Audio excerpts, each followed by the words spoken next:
अक्सर औकात लोग मुझसे पूछते हैं, दुनिया में मसीही अक्सरियत वाला इलाका कौन सा है?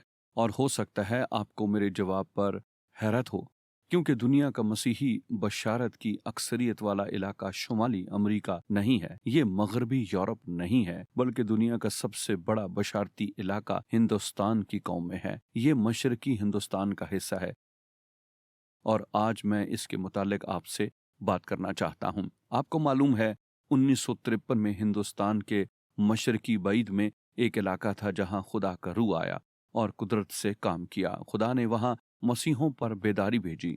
उस इलाके में बहुत से लोग उन सियासी हंगामों की वजह से जो हो रहे थे, अपनी जिंदगियों के लिए बहुत खौफजदा थे। वो जंगल में चले गए और जब वो जंगल में थे और उन्होंने खुदावंद का नाम लेना शुरू किया और जैसे ही उन्होंने खुदा के आगे चलना शुरू किया, खुदा ने बेदारी भेजी। और तब बाद में 1970 में एक और बेदारी थी जो नौजवान लोगों में आई।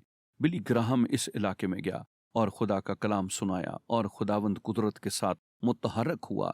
और आप इन लोगों के ग्रोहों को पाते हैं। इन तमाम ग्रोहों में खुदा कुदरत के साथ मुतहरक हुआ और नौजवान लोग मसीह पर ईमान लाए और दुनियावी ग्रोह मसीही ग्रोहों में तब्दील हो गए। लेकिन एक बहुत दिलचस्प चीज़ ये है कि जब आप नागालैंड की कलीसिया में जाते हैं तो आप मुकद्दस मकाम जहां वो प्रस्तश करते हैं, उनके साथ एक छोटा सा कमरा देखते हैं और ये वो जगह है जहां लोग जाते और दुआ करते हैं और वो दिन और रात खुदा की तलाश करते हैं।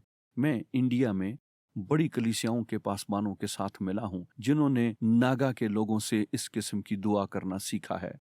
मैं लोगों से मिला हूँ और जो मेरी दुनिया में मसीही रहनुमा हैं, जो नागालैंड से आए हैं, खुदा ने छोटे इलाकों को लिया और बाकी तमाम लोगों को तब्दील करने के लिए इस्तेमाल किया, क्योंकि खुदा के लोगों ने दुआ की। ज़बूर नवीस ने ज़बूर 24 में कहा, खुदावंद के पहाड़ पर कौन चढ़ेगा और उसके मुकद्दस मकाम पर कौन खड़ा होगा?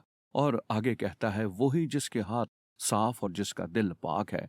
और तब ये कहता है, यही उसके तालबों की पुश्त है।